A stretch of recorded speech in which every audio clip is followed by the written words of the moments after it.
நேற்றைய தினம் திரு கே செங்கோட்டையன் அவர்கள் மீது ஒழுங்கு நடவடிக்கை எடுக்கப்பட்டுள்ளது.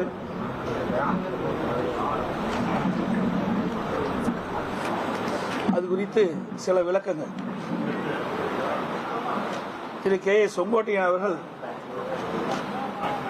கிட்டத்தட்ட ஒரு 6 மாத காலமாக அவருடைய நடவடிக்கையை கட்சிக்கு எதிராகத்தான் இருந்து கொண்டிருந்தது. முதலிலே அத்திக்கடவு அவனாசி திட்டம் ஒரு வரலாற்று சிறப்புமிக்க திட்டம். இந்த திட்டம் அந்த இருக்கின்ற விவசாயிகளுக்கு ஒரு வரப்பிரசாதமான திட்டம். பல ஆண்டுகளாக அந்த விவசாய பெருமக்கள் அத்திக்கடவு அவனாசி திட்டத்தை நிறைவேற்ற வேண்டும் என்று கோரிக்கை வைத்துக் கொண்டிருந்தார்கள். மாண்புமிகு அம்மா அவர்கள் இருக்கின்ற காலகட்டத்திலே அந்த அத்திக்கடவு அவனாசி திட்டம் நிறைவேற்றப்படும் என்ற அறிவிப்பை கொடுத்தார்கள்.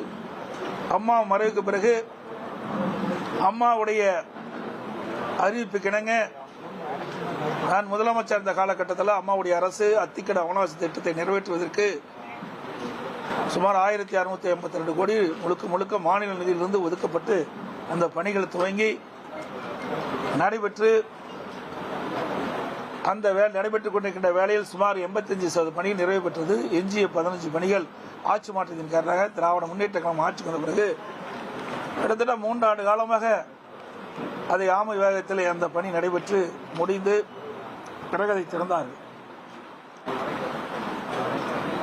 அங்கு இருக்கின்ற விவசாய பெருங்குடி மக்கள் பல்வேறு கட்சியை சேர்ந்தவர்கள், அதில் திராவிட முன்னேற்ற கழகம், காங்கிரஸ் கட்சி, கம்யூனிஸ்ட் கட்சிகள், விவசாய சங்கங்கள், அங்கு இருக்கின்ற பொதுநல சங்கங்கள் அனைத்துமே இந்த அத்திக்கடவு அவனாசி திட்டத்தை நிறைவேற்றி கொடுத்ததற்கு பாராட்டு விழா நடத்த வேண்டும் என்று அவனாசி ஒரு கூட்டத்தை ஏற்பாடு செய்தார்கள்.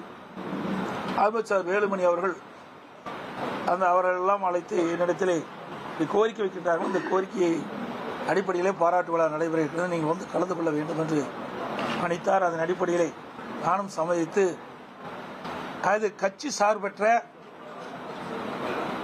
அந்த பாராட்டு விழா நிகழ்ச்சி ஏற்பாடு செய்தார்.